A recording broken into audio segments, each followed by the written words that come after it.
you done now? As they said in the film, Back to the Future, where we're going, we don't need roads. Oh, Brad, what have you done now?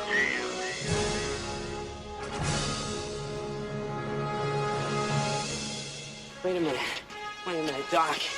Are you telling me that you built a time machine? Out of a DeLorean? My calculations are correct. When this baby hits 88 miles per hour, you're gonna see some serious shit. Next Saturday night, we're sending you back to the future.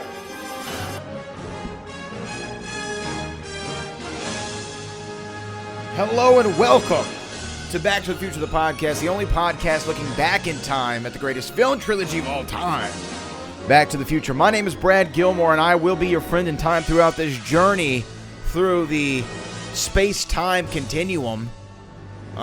This is an unofficial kickoff, I guess, to Back to the Future, the podcast, Season 5. I think there's been a lot of good pre-production going on, a lot of good planning. I have several key guests and interviews and ideas lined up for the show, so we're still on target to hit our October goal. I know I think I mentioned in the time capsule that I was debating on if I should do September or October, and I think late October is going to be our launch date. It's going to kick off officially with the Back to the Future Rundown Schmodown. And what this is going to be, if you didn't listen to the last time capsule, what this is going to be is a trivia contest between myself and a man named Frank Janish, and we're going to be battling to see who knows Back to the Future better. My odds are on me, to be honest with you. But we did a Rundown Schmodown before that was a Fatal 4-Way match that was not Back to the Future related, but I did get the Back to the Future category by the luck of the draw in the match.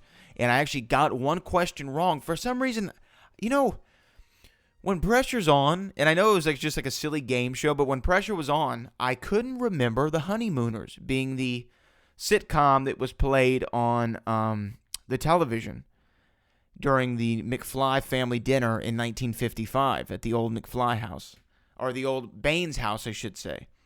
And I couldn't remember The Honeymooners.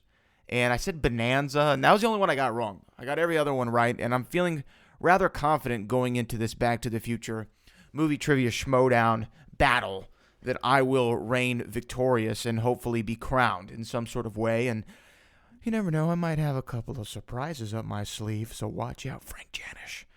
But I'm doing this kind of unofficial episode today because I had I was laying in bed last night. And I was actually planning Back to the Future, the podcast. I'm looking up stuff. I'm reaching out to people. I'm sending emails off. I'm writing. And I started watching that Back in Time documentary again. And Jason Aaron, who's been on the show before, great documentary if you're a fan of Back to the Future. And even if you're not, it lets you in on it. But so I was watching this thing, and I can't remember the man's name, but he was, I guess, the creator of Rick and Morty. You know, the adult animated series that kind of is loosely based on the relationship between Doc and Marty, and there's a very Doc-like character. Anyway, so I was listening to him, and he was talking about Back to the Future and how the protagonist in the movie, which is Marty McFly, how he most protagonists, they learn something, right? They change, or they have an unfulfilled wish that they need to accomplish, a goal they need to accomplish by the end of the journey. And I think in the subsequent films, most people would point as Marty's character arc would be learning not to get upset when somebody called him chicken and lose his mind. And so I've heard this sentiment a lot in Back to the Future regarding the first one and regarding Marty not changing at all, not having an arc. And as I began to think about it, I don't think that's true. I think Marty McFly does have an arc. I think he has an absolute arc. And this is what his arc is. So if you notice early in the movie, You know, he is a cool guy. He seems like a fly guy. He's got a hot girlfriend, the whole 9 yards. But after school, after the, before the clock tower, Save the Clock Tower lady comes up to him, Marty and Jennifer are talking, and she says, Marty, you got to send this tape into the record company. You know, it's really good. And Marty says, oh, I just don't know. What if they tell me I'm no good? I don't know if I can take that kind of rejection. And he says, oh, man, I'm starting to sound like my old man, which we know George McFly later on in the movie, uses that same exact dialogue. I don't know if I can take that kind of rejection, blah, blah, blah, blah, blah. So I was like thinking about that piece of dialogue, and I'm like, well, hold on now. This is something that Marty has to get over, his fear of rejection. And I'm wondering, so I start thinking about the whole film, and does Marty ever get over his fear of rejection? Because really his main goal in the film was to make sure that he was born, right? But early on in the film, again, he got rejected by Huey Lewis and said, I'm afraid you're too darn loud. The Pinheads got rejected. So I'm thinking, okay, so the Pinheads get rejected. He's got this fear of rejection, especially when it comes to his music. But throughout 1955, he's trying to prove to his father, or trying to coach his father, and get him to ask Lorraine out, get over that fear of rejection in order for him to be born. Now, here's where I think, here's my kind of two-pronged theory here. And it's a loose theory at that, but I was just thinking about it last night, which made me do this. So what does Marty do eventually to get his parents to kiss for the very first time? What does he do?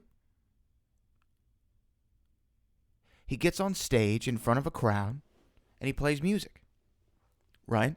He picks up the slack from Marvin Berry and plays Earth Angel. And during Earth Angel, his parents get together.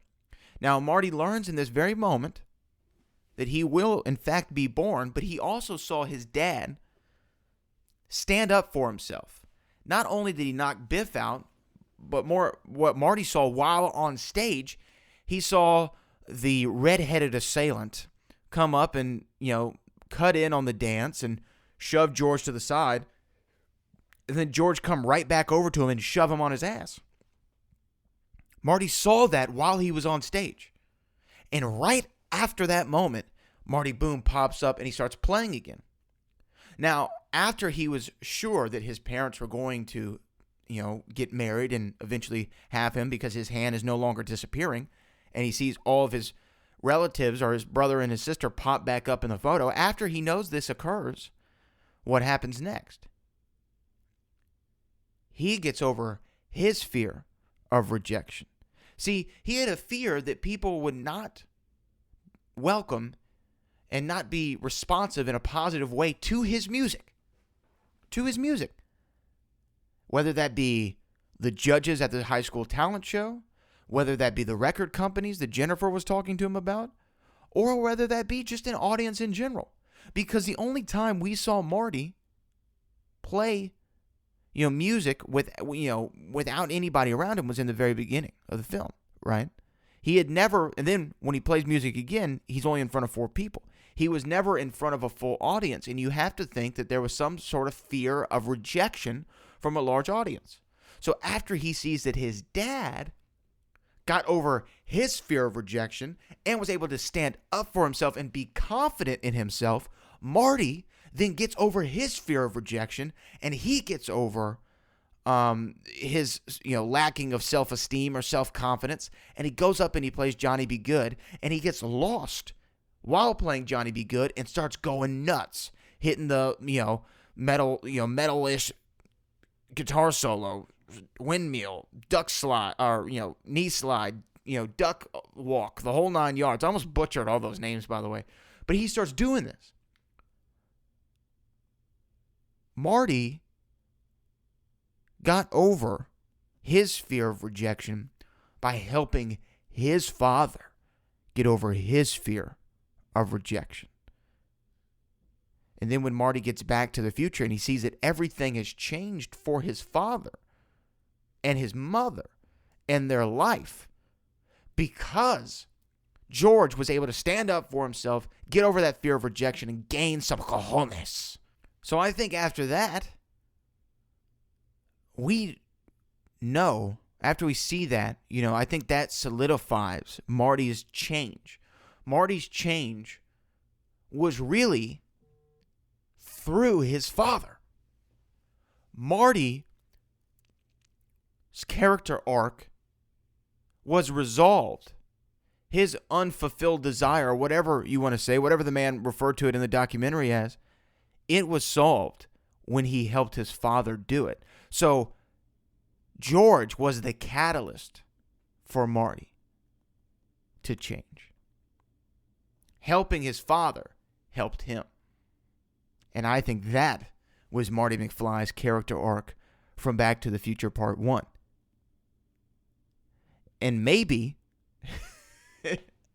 after this sense of, and this was not part of my theory, but now I'm just speaking out. I'm letting it all out. I'm letting the words in my brain flow out onto the microphone. But maybe after that, after Marty gained all of this confidence in himself and got over his fear of rejection, I think maybe that confidence turned into arrogance, and that belief in himself was built up so large that Marty had to go in parts 2 and 3, and he had to challenge anybody when they called him a chicken or they called him yella, because now he was overly confident. I don't know if that's not part of my theory, but who knows? I'm just dropping that line out there. I'm just trying to talk to the pinheads out there and speak about my favorite film and try to think, because Back to the Future, the script, we've talked about it before on this podcast so many times from season 1. It is a perfect script. Everything likes to pay off. The one thing that actually never pays off in Back to the Future Part 1, the one thing that never pays off is Marty McFly sending his demo tape to the record company. We hear nothing more about a record company for the entire movie. I think it's the one dropped line that didn't have that payoff. But maybe it did. Maybe him getting over his fear of rejection when it comes to his music, maybe that was, boom, his character arc. And that took place at the Enchantment Under the Sea dance in 1955 when he played Johnny B. Good. It's just a theory. I don't know. But I would like to throw it to you, the pinheads. Am I crazy? Or is this Marty McFly's arc? Was this his change in Back to the Future Part 1? I could be way off on this. I thought about this at 1 o'clock in the morning last night. So I guess actually technically 1 o'clock in the morning this morning. And I wanted to do an emergency podcast. Tweet me at Brad Gilmore. Go to Twitter, or you can get me on Instagram at Brad Gilmore, or on Facebook at Brad Gilmore. Shoot me a tweet, a DM, a message, or whatever. Tell me what your thought is. Am I wrong or am I right? Who knows? I guess we'll never know. But I do want to say that everything is looking great for Back to the Future Season 5. It's going to come right around the corner, be here before you know it. So until then, I'm Brad Gilmore, and I will see you in the future. Oh, Brad, what have you done now? Oh, Brad, what have you done now?